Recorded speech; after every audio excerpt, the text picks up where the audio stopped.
persona. Entonces, si quiero experimentar un avivamiento, entonces deben haber cambios. Y empecemos hablando del carácter. Amén. Y dentro del carácter se manifiesta esto que les estoy hablando: iras, contiendas, enojos, disensiones, pleitos, enemistades. Pablo, cuando se refirió a la iglesia de Corinto, les habló diciéndole: ¿les hablo como a espirituales? No puedo hablarles como a espirituales, sino como a carnales, como a niños, pues oigo que entre vosotros hay peleas, contiendas, pleitos y disensiones. Y si usted va a Gálatas 5, en el versículo 19, dice la Biblia: y manifiestas son las obras de la carne, que son lo que les acabé de mencionar: contiendas, pleitos, iras, disensiones, enemistades, borracheras, orgías. Bueno, mis amados hermanos, aleluya. Entonces quiero que me respondan algo. Todo esto hace parte del carácter de una persona, ¿verdad? Pero cuando todo esto toma control de una persona, ¿es porque está en el espíritu o está en la carne? Entonces, ¿qué debe haber? Diga conmigo: un cambio. Amén. Debe haber un cambio. Aleluya. Cuando hay un cambio, no se manifiestan las obras de la carne. Cuando hay un cambio, se manifiestan las obras del Espíritu: paz, amor, paciencia, templanza, mansedumbre, longanimidad, fidelidad. ¿Se da cuenta? Si queremos avivamiento, debe haber cambio. ¿Cambio en qué? Diga conmigo: en mi carácter. No, es que yo soy así. Así fue mi mamá, así fue mi papá, y así soy yo, y nadie me va a cambiar. Señora y señor, hermanas y hermanos, vaya a la Biblia, a 2 Corintios 5, 17, que dice: si alguno está en Cristo, las cosas ahora todas son hechas. Amén. Entonces hay justificación para usted decir: es que yo soy así porque así fue mi mamá, así fue mi papá, así fue mi abuela, así fue mi abuelo. ¿Hay justificación? No. ¿El que está en Cristo? ¿El que está en Cristo? Entonces le pregunto algo: ¿debe cambiar nuestro carácter? ¿Debe o no debe?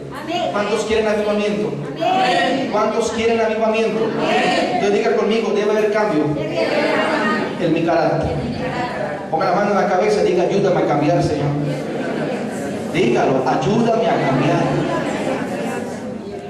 Ahora ponga atención, porque esto es muy importante. ¿Puede el carácter, el mal carácter de una persona, echar a perder la obra de Dios? ¿Qué dicen ustedes? Dios le dijo a Moisés: sube al monte. Y Moisés estuvo 40 días con el Señor en ayuno y en oración, los 40 días. Y el Señor escribió con su propio dedo las tablas. En las tablas escribió la ley. Amén. Pero cuando Moisés baja del monte y ve que el pueblo, mis amados hermanos, se había apartado del Señor, haciendo un becerro de oro y adorarlo, ¿sabe qué hizo Moisés con las tablas?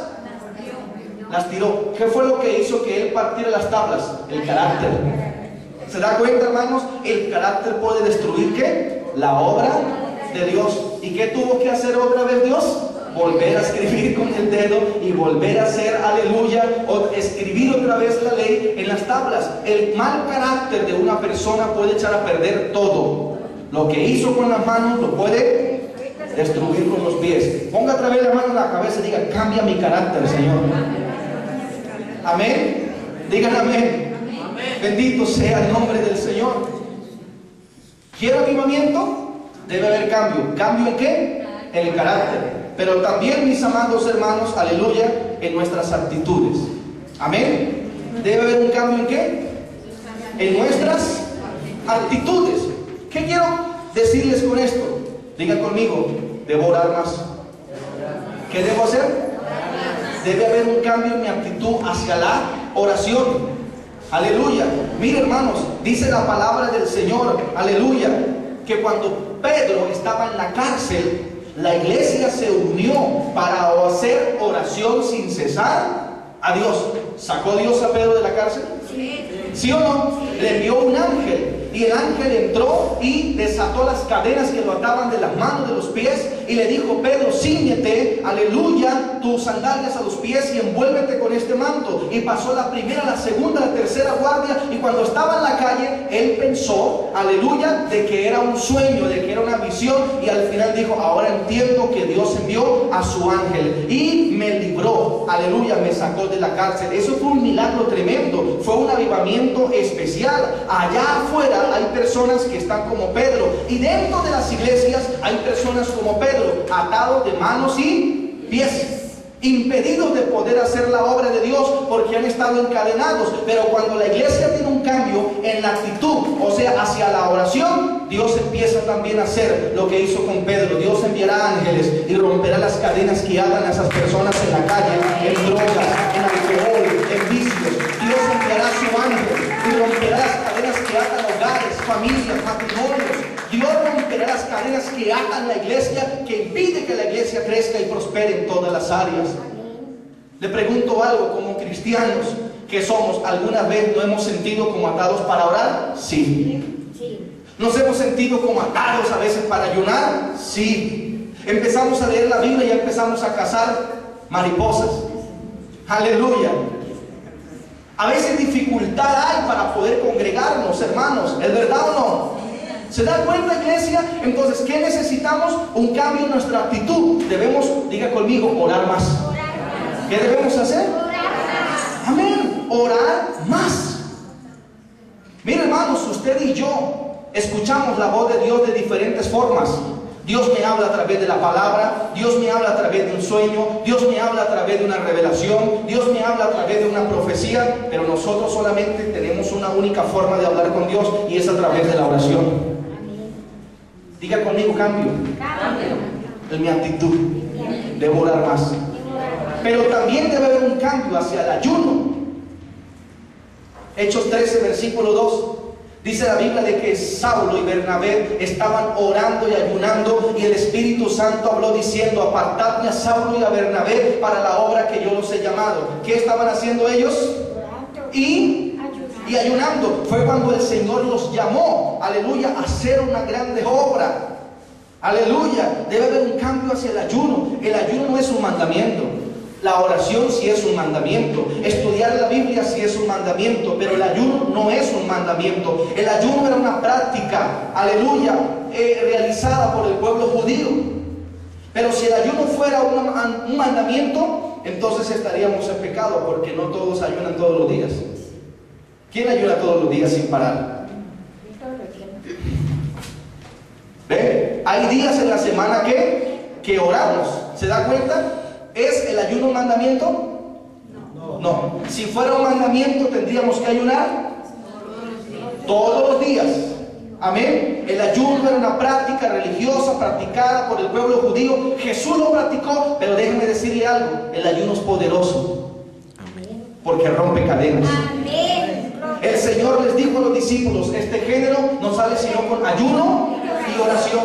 El ayuno es poderoso porque el ayuno nos fortalece para poder vencer la tentación. Jesús fue tentado en el desierto por el diablo, y el Señor estaba fortalecido porque había ayunado 40 días. El ayuno es poderoso porque el ayuno me ayuda a ministrar con éxito. Lo que le acabé de hablar en Hechos 13:2. Pablo y Bernabé, ellos estaban orando y ayunando, y fue cuando el Señor les hizo el llamado a hacer la obra de Dios. El ayuno es poderoso. ¿Sabe por qué? Porque el ayuno, mis amados hermanos, aleluya, me guía. El ayuno me muestra cómo hacer la voluntad del Señor. Cuando el pueblo salió para ir a reconstruir las murallas de Jerusalén, ellos ayunaron para que el Señor los guiara. Entonces, ¿es el ayuno poderoso? Amén. Diga conmigo: me capacita para ministrar con éxito. Me fortalece para vencer la tentación. Diga conmigo: rompe las cadenas. ¿Es o no es poderoso? Entonces vamos a levantarnos en ayuno, iglesia. Esto es lo que leímos en Joel 2:12. Aleluya. Convertíos a mí, dice el Señor, ahora con todo vuestro corazón, con ayuno, lamento, con lloro, oración, humillación. Entonces, queremos avivamiento, debe haber un cambio en nuestro carácter, debe haber un cambio en nuestra actitud hacia la oración y hacia el ayuno. Digan amén. Amén. Y también debe haber un cambio hacia la iglesia. No dejando de, como algunos tienen por. Amén. Cuando vengo a la iglesia me alimento. Cuando vengo a la iglesia me fortalezco. Cuando vengo a la iglesia Dios habla conmigo. Cuando vengo a la iglesia mis cargas quedan aquí y me voy livianito para mi casa. Aleluya. Digan amén. Amén. Debe haber un cambio, diga conmigo, en nuestra vida espiritual. ¿Qué debe haber? ¿En dónde? En nuestra vida espiritual. Si quiero avivamiento, debe haber un cambio en mi vida espiritual. El reino de los cielos es semejante a 10 vírgenes que tomaron sus lámparas y salieron a recibir al esposo. Tardándose el esposo, se cabecearon todas y se durmieron, y a la medianoche se escuchó una voz que decía: aquí viene el esposo. Salía a recibirle. Las 10 se levantaron. De las 10, ¿cuántas entraron a las bodas? 5. Porque tenían Lámparas. aceite en sus lámparas. Las otras 5 no tenían aceite en sus lámparas. Entonces, ¿qué debe tener la iglesia? Aceite. ¿Qué debe tener la iglesia? Unción. La iglesia debe vivir bajo la unción. El Espíritu de Dios usted lo tiene, hermana. El Espíritu de Dios usted lo tiene, hermano, desde el momento que entregó su vida a Cristo. Pero la unción no. La unción hay que buscarla. El regalo de la salvación, aleluya, es gratuito, es por gracia. Gracia significa favor no merecido. Aquí nadie pagó un precio para ser salvo. El precio lo pagó Jesús. Pero para la unción sí hay que pagar un precio. Amén, hermanos. Y por eso debe haber un cambio en mi actitud. Debo orar, debo ayunar, debo consagrarme, santificarme, debo congregarme. Aleluya. Pero debe haber un cambio en mi vida espiritual.